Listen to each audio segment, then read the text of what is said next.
3, 2, 1, go. So just to review what we're going to have a look at, Jamie, in terms of both neurology for your brain and also for nutrition around powerlifting.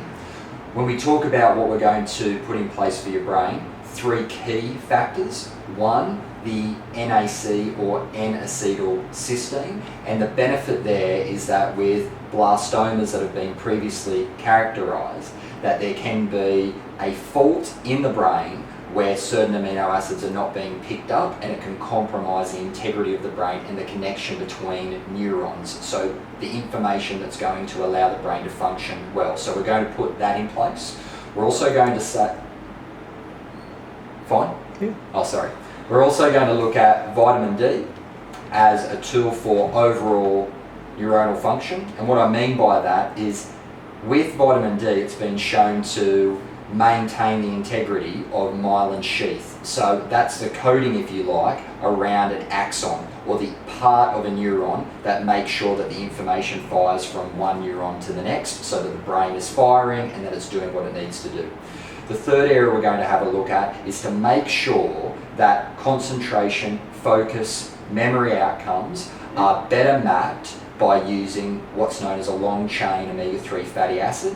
And that long-chain omega-3 fatty acid will be in the form of fish oil at a particular dosage that's going to help an area of the brain known as astrocytes and oligodendrites. Now, those two big terms, the reason that we're going to focus on those areas of the brain is because that better maps the communication of cells in the brain so that your body will function in the way that it should based on the information it's being given and how it needs to process. So that's what we're going to have a look at in terms of neurology. In terms of powerlifting, then it's even more comprehensive because there's a lot of pockets within that. So the first area we're going to have a look at is your pathology. Are there concerns around testosterone? Are there concerns around sex hormone binding globulin? Are there concerns around insulin? And do we need a profile on cholesterol? And the reason we're going to have a look at that profile is to better understand what's happening with your biochemistry at this point in time, so we can put the right nutrition into your body, so we can put the right supplementation into your body when we're wanting to maximize your performance for powerlifting. So what we'll look at in terms of nutrition is how can we specifically tailor your nutrition to the amount of protein you need for pre and post workouts and for competition. The same for fats, the same for carbohydrates, and also what's critical, the amount of cholesterol that you need. Beyond that, when we look at supplementation, we need to focus on branched chain amino acids. We want to focus on carnosine, which is a variation of L-carnitine. We want to also track L-orthinine and L-arginine.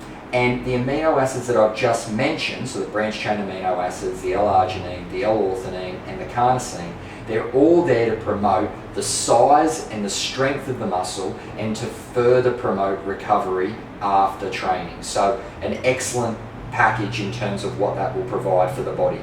Beyond that, as a supplement tool, we'll look at long-chain omega-3s if necessary under heavy training to avoid infection, so that the consistency of the training within a phase can be better maintained.